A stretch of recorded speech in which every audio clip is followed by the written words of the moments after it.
राज्यात पहिल्यांदाच शेतकऱ्याच्या मोबदल्यासाठी टोल नाका जप्तीचे आदेश देण्यात आले। जमीन अधिग्रहणाचा वाढीव मोबदला न दिल्याप्रकरणी वाशिम जिल्हा न्यायालयानं हा ऐतिहासिक निर्णय दिलाय। राष्ट्रीय महामार्ग प्राधिकरणानं लवादाचा आदेश डावलला आणि त्यामुळे न्यायालयानं थेट तोंडगाव धुमका टोल नाका जप्त करण्याचं वॉरंट जारी केलंय। पीडित शेतकऱ्याला न्याय देणारा राज्यातील हा पहिलाच अभिनव आणि धडक निर्णय ठरलाय।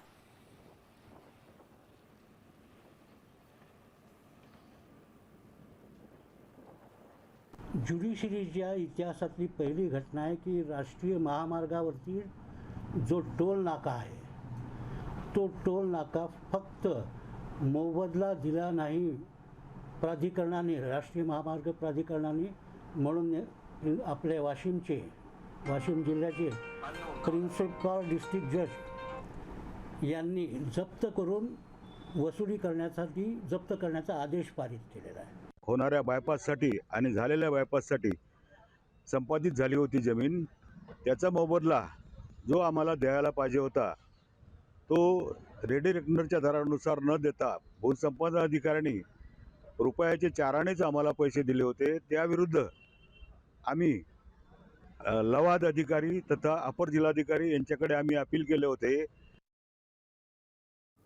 तर या सगळ्या संदर्भात याच टोल नाक्यावरून आढावा घेतलाय आमचे प्रतिनिधी मनोज जयस्वाल यांनी। आपण पाहूया।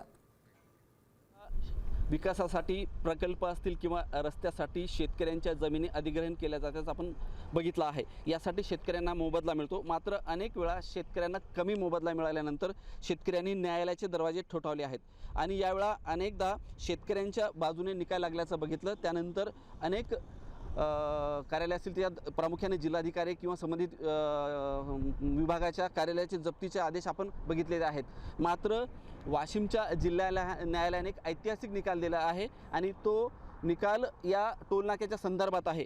हाच टोलनाका शेतकऱ्यांना मोबदला देण्यासाठी जप्तीचे आदेश दिलेले आहेत। भारतीय राष्ट्रीय राजमार्गाच्या रस्त्याच्या संदर्भात एका शेतकऱ्याची जमीन प्राधिकरण केली होती आणि त्यानंतर त्या शेतकऱ्याला कमी मोबदला मिळाला म्हणून ते शेतकऱ्यांनी थेट न्यायालयाचे दरवाजे ठोठावले।